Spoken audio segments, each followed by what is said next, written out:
Welcome learners. I am Dr. T. Gangaram, lecturer in statistics, SVA Government College, Srikalahasti.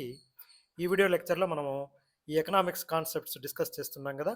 ఇందులో మనము భాగంగా 31 question నుంచి 35 వరకు క్వశ్చన్ వరకు అసిస్టెంట్ స్టాటిస్టికల్ ఆఫీసర్ 2025 క్వశ్చన్ పేపర్లో వచ్చిన questions along with concepts and solutions చూద్దాము.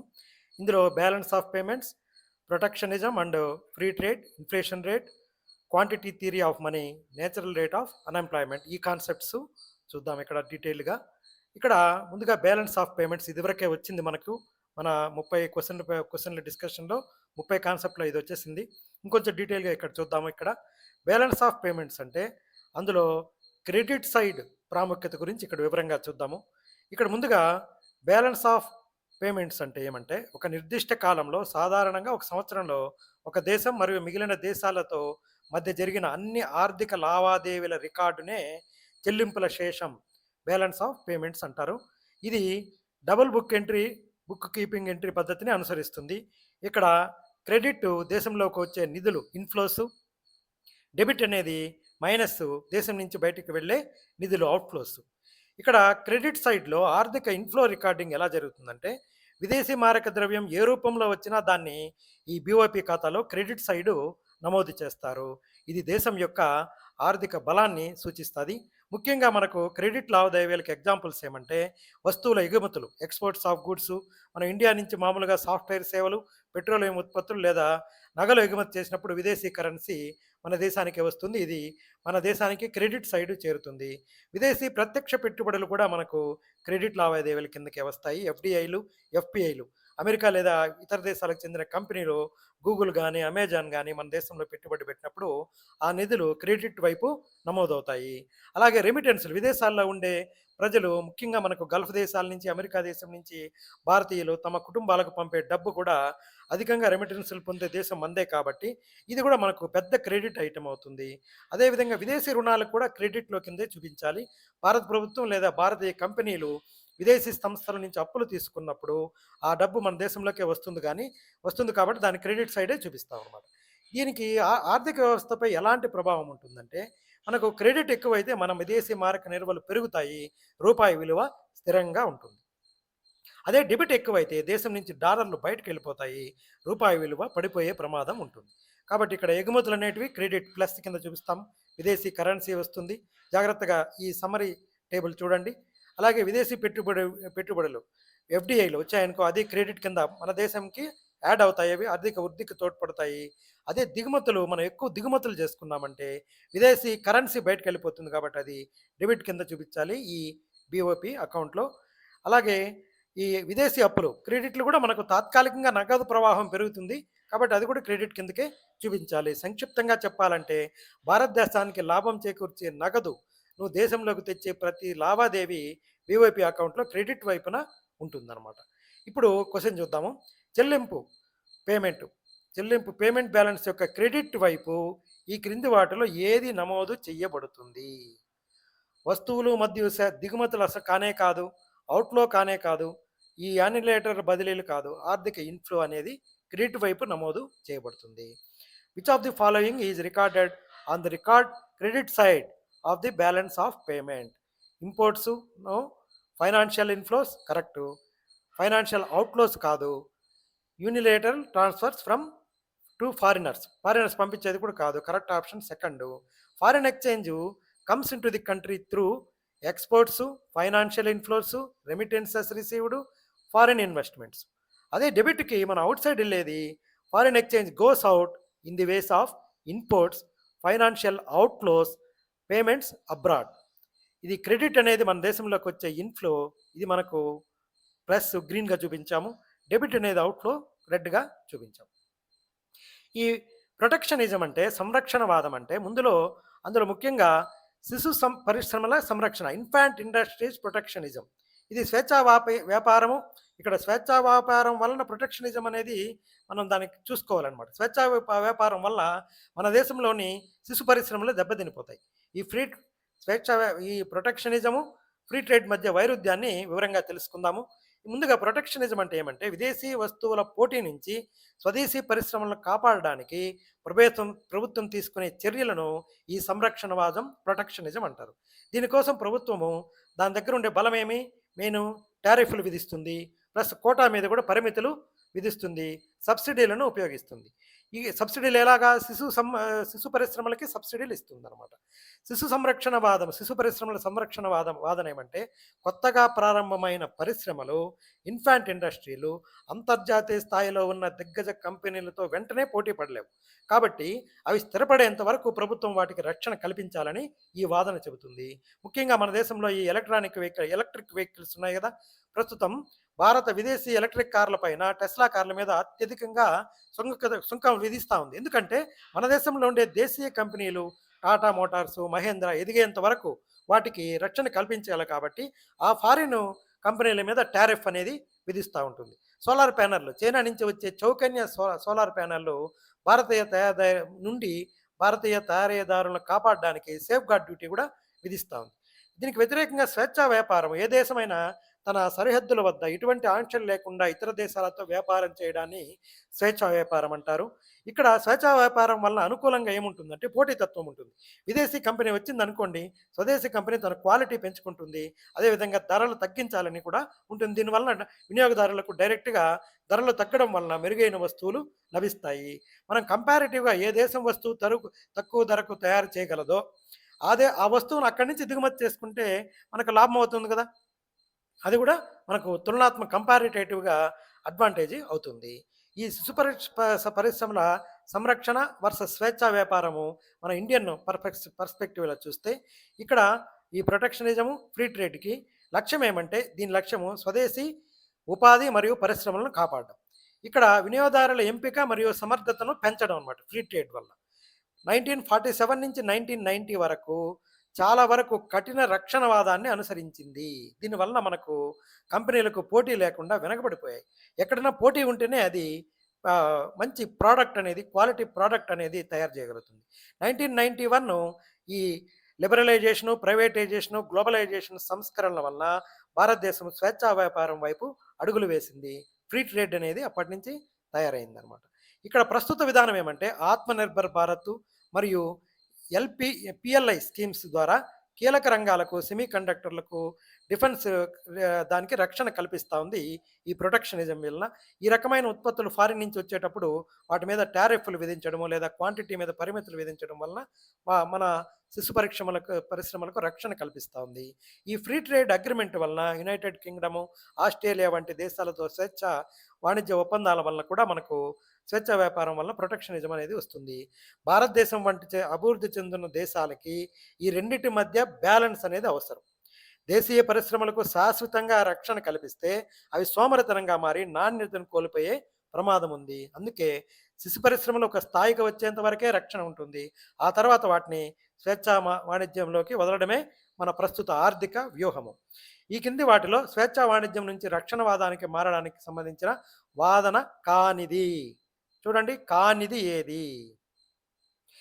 ఇవన్నీ స్వేచ్ఛావాదమే. శిశు పరిశ్రమల వాదన, చౌక విదేశీ కార్మికుల నుంచి స్వదేశీ కార్మికులను రక్షించడం, చెల్లింపు ఖాతాలోని లోటును తగ్గించడం, ఈ మూడు కూడా స్వేచ్ఛా వాణిజ్య రక్షణవాదానికి ఉదాహరణలు. ద్రవ్యోల్బణం అనేది దాంట్లో కాదు. ఇక్కడ which of the following is not an argument for moving to protectionism from free trade? Infant industry argument ఇది అవసరమే. Protection for domestic labour, protection from foreign competition, ఇవన్నీ కూడా మనకు ప్రొటెక్షనిజం కిందకి వస్తాయి. కంట్రోలింగ్ ఇన్ఫ్లేషన్ అనేది ప్రొటెక్షనిజం కిందకి రాదు. కాబట్టి 4వ ఆప్షన్ మనకు కరెక్ట్ ఆన్సర్ని ఇస్తుంది. ఆర్గ్యుమెంట్ ఫర్ ప్రొటెక్షనిజం అంటే protect infant industries, reduce foreign competition, save domestic employment, encourage local industries. Important point ఏమంటే ఇన్ఫ్లేషన్ కంట్రోల్స్ వ్యతిరేకమైనది. Inflation controls is mainly handed through monetary policy and fiscal policy. ఈ domestic industries నుంచి ఇక్కడ చూడండి ఒక ఎర్ర కట్ట వేసాము, అడ్డుకట్ట, ఇది టారిఫ్. ఈ ఫారిన్ గూడ్స్ ఇక్కడికి రాకుండా ఈ టారిఫ్ అనేది ఈ డొమెస్టిక్ ఇండస్ట్రీని ప్రొటెక్ట్ చేస్తూ ఉంటుందన్నమాట. ఈ తర్వాత నామినల్ ఇంట్రెస్ట్ రేటు చాలా ఇంట్రెస్టింగ్గా ఉంది. చూడండి, ఇక్కడ వడ్డీ రేటు సిద్ధాంతంలో అత్యంత కీలకమైన అంశము ఈ నామినల్ వడ్డీ రేటు. నామినల్ ఇంట్రెస్ట్ రేటు, నిజమైన వడ్డీ రేటు, రియల్ ఇంట్రెస్ట్ రేటు మరియు ద్రవ్యోల్బణం మధ్య ఉన్న సంబంధం. దీన్ని అర్థం చేసుకోవడానికి ఫిషర్ ఈక్వేషన్ని మనం ప్రామాణికంగా తీసుకుంటాము. ఇక్కడ ముఖ్యమైన అంశాలు ఈ నామినలు, ఇన్ఫ్లేషను, రియల్ ఇంట్రెస్ట్ రేట్స్ అంటే చూద్దాము. బ్యాంకులు లేదా ఆర్థిక సంస్థలు ప్రకటించే సాధారణ వడ్డీ రేటునే నామినల్ వడ్డీ రేటు అంటారు. మీరు ఒకవేళ మీకు బ్యాంకులో ఫిక్స్డ్ డిపాజిట్ ఉంది, దాని మీద 7% వడ్డీ వస్తూ ఉందనుకోండి, వారు ఇచ్చేది, అది నామినల్ వడ్డీ రేటు.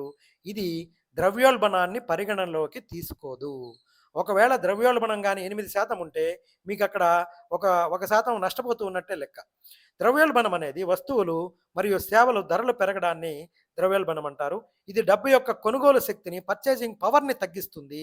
డబ్బు శక్తిని సంవత్సరం తగ్గించేస్తుంది ఇన్ఫ్లేషన్ అనేది. అంటే గత ఏడాది 100కి వచ్చిన వస్తువు ఈ ఏడాది 106 రూపాయలకు వస్తే ద్రవ్యోల్బణం 6% ఉన్నట్టుగా లెక్క. మనం పోయిన సంవత్సరం దాన్ని 100 రూపాయలకే కొనుక్కోవచ్చు. కానీ ఇప్పుడు అదే వస్తువు 106 రూపాయలు ఇచ్చి కొనాల్సి వస్తూ ఉందంటే ద్రవ్యోల్బణం 6% ఉందని లెక్క. వస్తువుకి ధర పెరిగింది, డబ్బుకు విలువ తగ్గింది. నిజమైన వడ్డీ రేటు, రియల్ ఇంట్రెస్ట్ రేటు ద్రవ్యోల్బణాన్ని తీసివేసిన తర్వాత మీకు నిజంగా లభించే లాభమే నిజమైన వడ్డీ రేటు. మీ పెట్టుబడి ఎంత మేరకు పెరిగిందో ఇది తెలియజేస్తుంది. ఈ Fisher equation real interest rate is equal to nominal interest rate minus inflation. ఇది జాగ్రత్తగా గుర్తుపెట్టుకోండి. ఇది కానీ మనం బాగా గుర్తుపెట్టుకుంటే మన పెట్టుబడులు ఎక్కడ పెట్టాలి, ద్రవ్యోల్బణాన్ని తగినట్టుగా ఎలా ఇన్వెస్ట్మెంట్ చేయొచ్చు అని చూడొచ్చు. ఒక ఉదాహరణ చూద్దాం. మనం బ్యాంకులో ₹1,00,000 పొదుపు చేశాం. బ్యాంకు వాళ్ళు 7% వడ్డీ ఇస్తున్నారు. కానీ ఇన్ఫ్లేషన్ 5% ఉంది. కాబట్టి నిజంగా మనకు వచ్చే వడ్డీ 2%. అది రియల్ ఇంట్రెస్ట్ రేట్. ఇక్కడ ఉంది చూడండి, ఫార్ములా యూజ్ చేశాను. ఫార్ములా అయ్యింది అది nominal interest rate minus inflation. ఇక్కడ ఇన్ఫ్లేషన్ 5% ఉంది, వాళ్ళు ఇచ్చేది 7%. కాబట్టి రియల్ ఇంట్రెస్ట్ రేటు 2%. ఇక్కడ మీకు బ్యాంకులో 7% వడ్డీ వచ్చినట్లు కనిపిస్తున్నా వస్తువుల ధరలు 5% పెరగడం వల్ల మీకు నిజమైన లాభం కేవలం 2% మాత్రమే.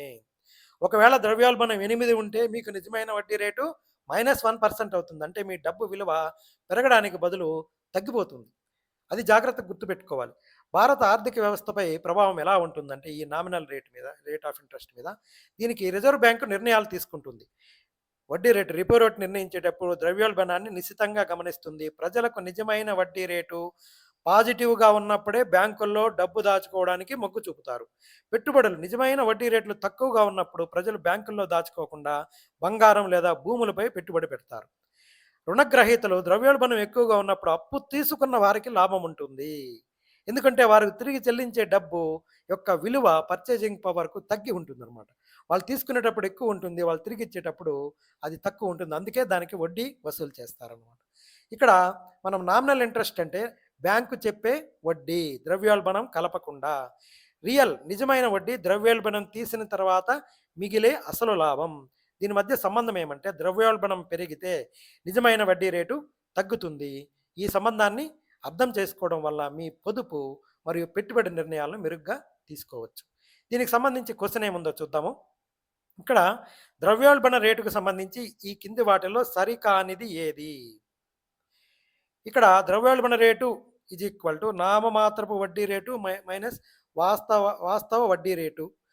ద్రవ్యోల్బణ రేటు అనేది ఇక్కడ ప్రస్తుత కాల వ్యవధిలో ధర స్థాయి మైనస్ గడిచిన కాల వ్యవధిలో ధర స్థాయి డివైడెడ్ బై గడిచిన కాల వ్యవధిలో ధర స్థాయి ఇంటూ 100. ద్రవ్యోల్బణం అనేది ఒక ద్రవ్య దృగ్విషయము. ద్రవ్యోల్బణం ఈజ్ ఈక్వల్ టు నామమాత్రపు వడ్డీ రేటు డివైడెడ్ బై వాస్తవ వడ్డీ రేటు. ఇక్కడ జాగ్రత్తగా చూద్దాము. Which of the following statements is not true for inflation rate? Inflation rate అనేది nominal interest rate minus real interest rate. ఇది కరెక్టే కదా? కాదు, ఇక్కడ ఈ నామినల్ ఇంట్రెస్ట్ రేట్ అనేది ఇటువైపు వస్తుంది, ఇప్పుడు సరిపోతుందేమో. కానీ ఇది కరెక్టే అనమాట. అప్పుడు inflation rate formula based on price index is correct. Inflation is a monetary phenomenon. Okay. Inflation is equal to nominal interest rate divided by real interest rate. ఇక్కడ సరి కానిది ఏది అన్నాడు, కాబట్టి ఇవన్నీ కరెక్టే. ఈ 3 ట్రూనే ఇన్ఫ్లేషన్ రేట్కి సంబంధించి. ఆప్షన్ 4 అనేది నాట్ ట్రూ. కాబట్టి according to Fisher equation inflation is equal to nominal interest rate minus real interest rate. ఇక్కడ చెప్పింది అదే కదా, అదనమాట. నేను వేరే రకంగా ఈ రకంగా దీనికి సంబంధించి ఇచ్చాను. ఇది ఈ రకంగా రివర్స్లో ఉంది. Rate of inflation rate is equal to P1 minus P0 by P0 అనమాట. మనం దేనితో కంపేర్ చేసేటప్పుడు గతంతో కంపేర్ చేయాలి ఇంటూ 100 అనమాట.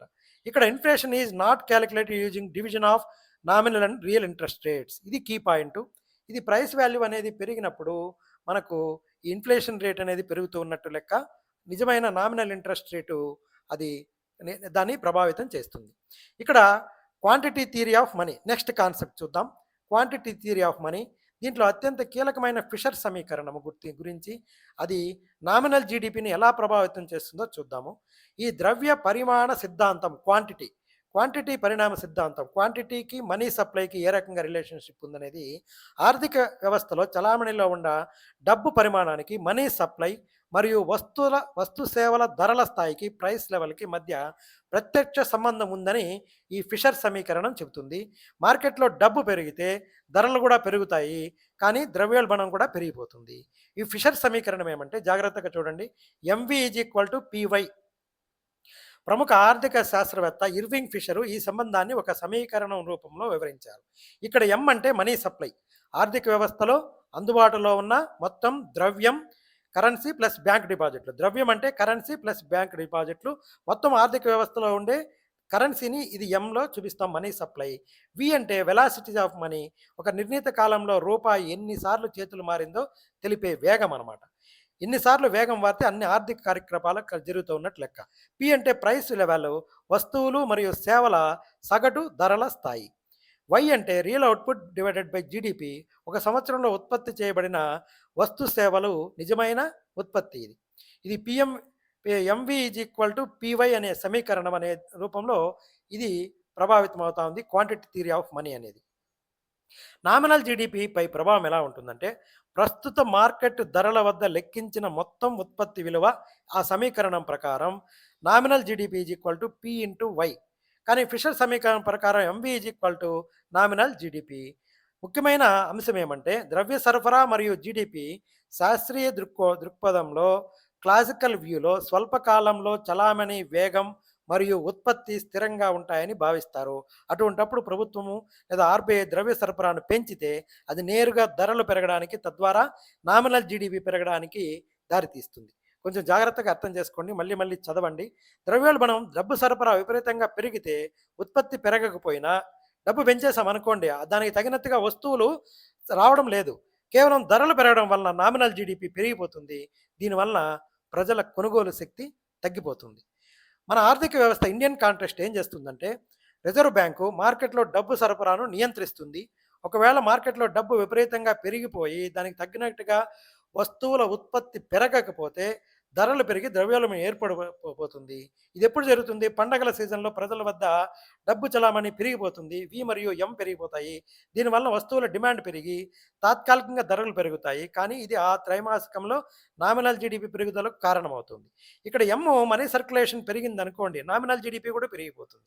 ఇక్కడ ఉత్పత్తి పెరగకుండా కేవలం మనీ సప్లై మాత్రమే పెరిగితే అది కేవలం ధరల పెరుగుదలకు మాత్రమే, ఇన్ఫ్లేషన్కి దారితీస్తుందే తప్ప అది ఆర్థిక అభివృద్ధికి తోడ్పడదు, రియల్ జీడిపి గ్రోత్కి తోడ్పడదు. ఈ పండగల సమయంలో పెరిగేది తాత్కాలికం అనమాట. అందుకే ఆర్థిక వ్యవస్థ స్థిరంగా ఉండాలంటే ద్రవ్య సరఫరా అనేది వస్తువుల ఉత్పత్తి సామర్థ్యానికి అనుగుణంగా ఉండాలన్నమాట. ఇప్పుడు మనం క్వశ్చన్ 34 చూద్దాము. ద్రవ్యరాశి సిద్ధాంతం MV is equal to PV ప్రకారం ద్రవ్య సరఫరా పెరిగి వేగం స్థిరంగా ఉంటే అది కింది వాటిలో దేన్ని సూచిస్తుంది? నామమాత్రపు అవుట్పుట్ జీడిపి పెరుగుతుంది, అంతే కదా. ఇది ద్రవ్య సరఫరా పెరుగుతుంది, పండగ సీజన్లో అదే కదా జరిగేది. నామమాత్రపు అవుట్పుట్ జీడిపి పెరుగుతుంది. According to quantity theory of money MV is equal to PV, if money supply increases keeping velocity constant, అంటే అది రొటేషన్ ఎక్కువ జరగలేదు, then what happens? Nominal output or GDP will increase.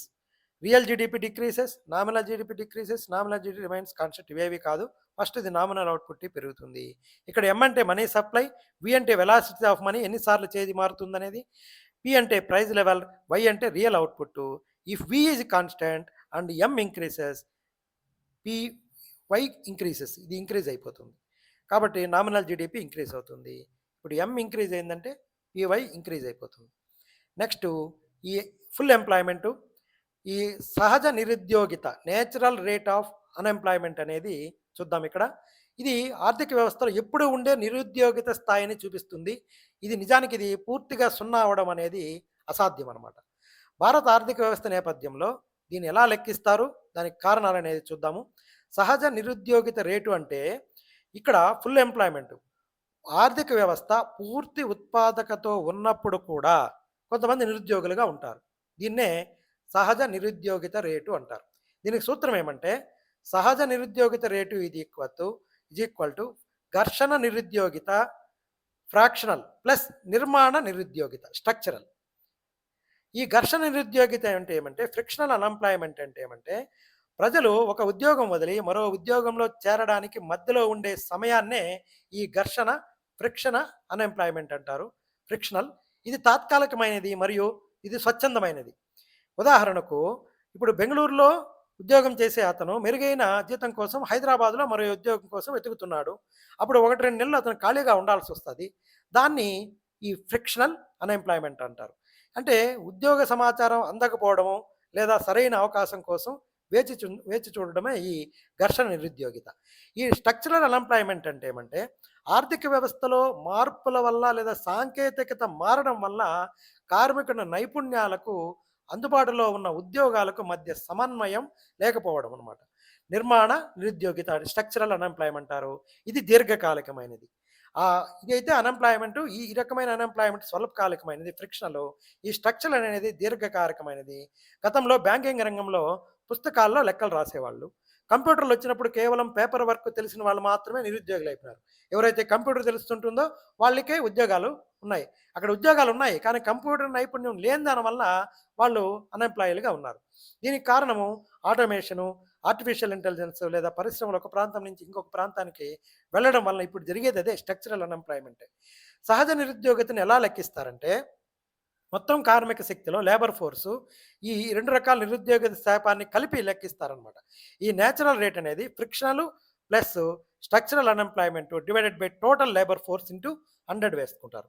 ఇందులో చక్రీయ నిరుద్యోగిత అనేది కలపకూడదు. ఈ చక్రీయ నిరుద్యోగిత అనేది రెసిషన్ వల్ల ఈ పెరగడము, తగ్గడం వలన వచ్చే నిరుద్యోగిత.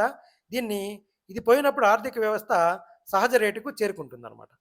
బా ఇక్కడ నైపుణ్యాభివృద్ధి భారతదేశంలో నిర్మాణ నిరుద్యోగితను తగ్గించడానికి ఈ నిర్మాణ నిరుద్యోగితను స్ట్రక్చరల్ నిరుద్యోగితను ప్రభుత్వం స్కిల్ ఇండియా వంటి కార్యక్రమాల ద్వారా ప్రజలకు కొత్త సాంకేతిక నైపుణ్యం అందిస్తూ ఉంది.